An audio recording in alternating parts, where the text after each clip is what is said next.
What's up, everybody? Welcome back to another episode of L2P with Redonkulous Gaming. I am Redonk, and before we get into it today, please take a second, hit that subscribe button below, and feel free to leave us any comments if you'd like to see any of your fighters reviewed in the near future. So, of course, we are talking Pokken Tournament DX for Nintendo Switch, and today we've got Pikachu coming at you. This tiny little electric mouse can do some damage if you let him. So, getting into his overall breakdown, he's got 600 hit points, which is pretty standard. That seems to be the average across the game.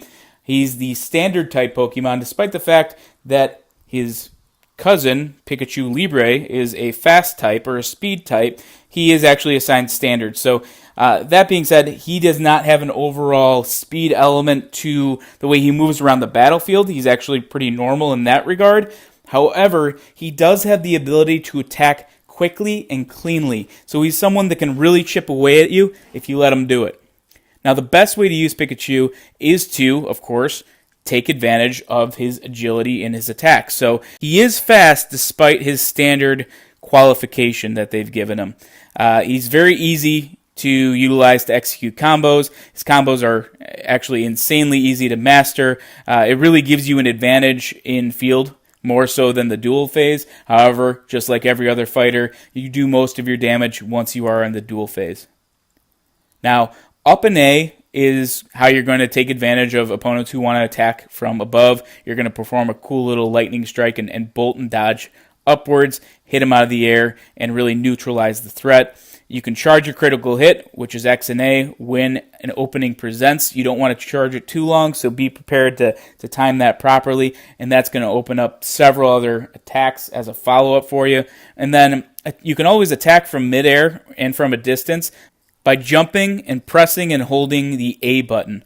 What that's going to do is it's going to create a giant lightning strike, so the longer you can hold that button, the more powerful it's going to be. It doesn't do as much damage as you would like, but it does allow you to do a little bit of dinking and dunking on your opponent. Another alternative, if you're trying to attack from midair, is to advance towards an opponent, press B to jump towards them, and then go ahead and hit X, and that's going to cause you to charge straight down right at your opponent and do a little bit of an electric combo once you land. So dual phase versus field phase, we had mentioned that you're a fairly strong fighter in the field phase, mainly because you can execute some fairly easy combos from the field phase without having the ability to switch into dual phase. So that gives you a leg up right there, and it also helps you control when you do transition to dual phase. You also have the ability to control when you exit dual phase. So the neat thing about Pikachu is that his grab attack, which is B and Y, is actually going to toss the opponent and more than likely toss them far enough that you will transition out of dual phase back into field phase, and you can go ahead and start dinking and dunking back on your opponent again. So that is one option and something you can absolutely utilize.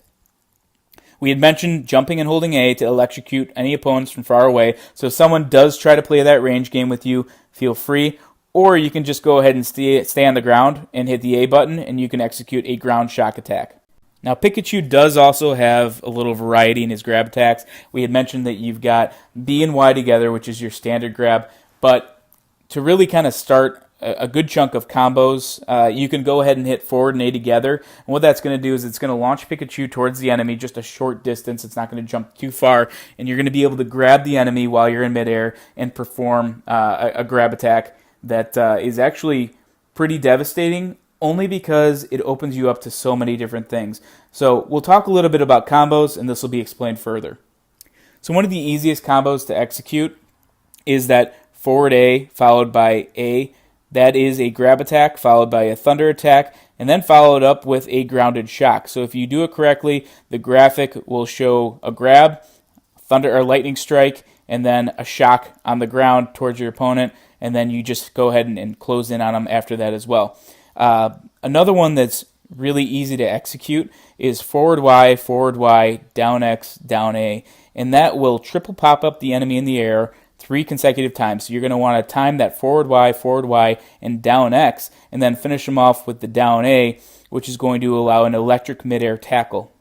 Now the other one is where you take advantage of your critical strike, and critical strike is X and A, and you can hold that down, charge it up, and then you're going to go Y, so 4 Ys consecutively, So you're going to unleash your critical, and then you'll follow that up with a spinning Iron Tail attack.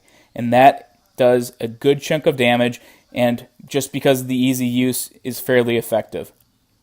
Now, one of the unique things about Pikachu is that he uses his support within some of his combos. So the support of Lapras is needed to execute this one, so he will need to be your support option. But you can leverage that forward Y, which is that grab attack, and after you shock your opponent, hit L immediately.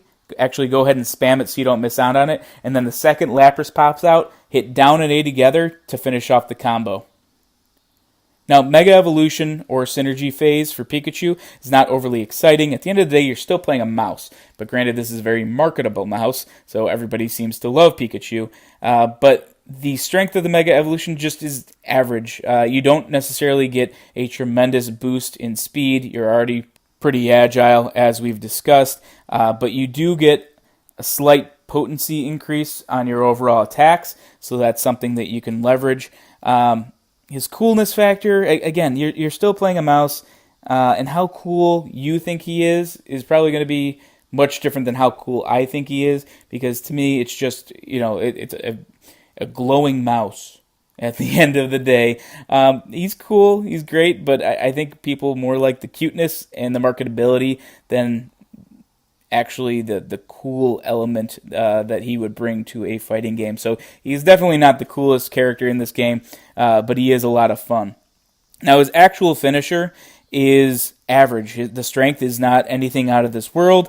The best way to utilize your finisher is to couple that with a combo, the combo that you can use, and you don't have to execute this perfectly, because anytime you have the opening to hit L and R together to execute your ultimate move, you should do so. But forward Y, up X, up A, and A, followed by that L and R together to execute your ultimate move, will do a good chunk of damage and really make the synergy phase much more worthwhile than it would have been had you not executed a combo.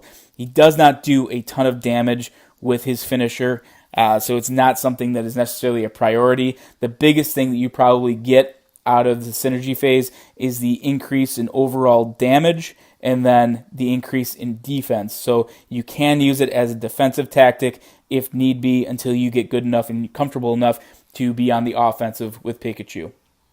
Now, the cheer type we always recommend until you are comfortable is the standard cheer, but as soon as you are comfortable with Pikachu and you get better at timing your synergy phase, go ahead and switch over to a support-focused cheer. This is going to allow you to summon Lapras that much more often and execute that super fun combo that we reviewed earlier.